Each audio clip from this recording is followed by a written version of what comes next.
வணக்கம். முதலமைச்சர் மு.க. ஸ்டாலின் அவர்களை சந்திக்க நேரம் கேட்டு தாவேக தலைவர் நடிகர் விஜய். காரணத்தை கேட்டு மிரண்டு போன முதலமைச்சர் ஸ்டாலின்.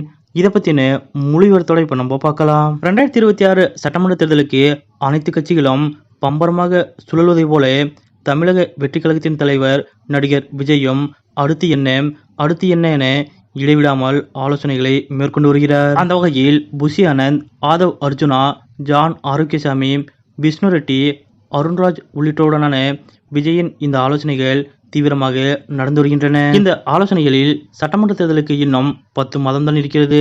அதனால் நாம் ஏதாவது தாக்கத்தை ஏற்படுத்துவது மாதிரி செய்ய வேண்டும் என்றும், தமிழ்நாடு அரசுக்கு எதிராக மிகப்பெரிய அளவில் போராட்டம் ஒன்றை முன்னெடுக்க வேண்டும் என்றும் இந்த ஆலோசனைகளில் கருத்துக்கள் முன்வைக்கப்பட்டுள்ளன. இந்த நிலையில்தான் தற்போது தமிழக வெற்றிக் கழகம் சார்பில் ஒரு திட்டம் ரெடியாகிவிட்டதாக கூறப்படுகிறது. அதாவது சென்னை அடுத்த பரந்தூரில் புதிய விமான நிலையம் அமைக்கக்கூடாது என்பதற்காக கடந்த சில ஆண்டுகளாக அப்பகுதி மக்கள் தொடர் போராட்டம் நடத்தி வருகின்றனர். இந்த போராட்டத்தின் 910வது நாளில் விஜய் அவர்கள் கலந்து கொண்டு அந்த மக்களுக்கு ஆதரவாக குரல் கொடுத்தார். மேலும் பரந்தூர் மக்களுக்கு நான் தொடர்ந்து எப்போதும் துணை நிற்பேன் என்றும் விஜய் அவர்கள் உறுதியளித்திருந்தார். இந்த நிலையில்தான் தற்போது விஜய் தரப்பிலிருந்து பரந்தூர் போராட்டக் குழுவின் முக்கிய நிர்வாகிகளை தொடர்பு கொண்டு நம் போராட்டத்தின் அடுத்த கட்டமாக 1000 பேரை தயாராக இருக்குமாறு சொல்லுவீங்கள் என்றும், அத்தனை பேரையும் அழைத்து கொண்டு விஜய் அவர்கள் முதலமைச்சர் மு.க.ஸ்டாலின் அவர்களை நேராக போய் சந்தித்து மனு கொடுக்க இருப்பதாகவும் கூறப்படுகிறது. அதே நேரத்தில் விஜய் தரப்பும் முதலமைச்சர் மு.க.ஸ்டாலினை சந்திப்பதற்கான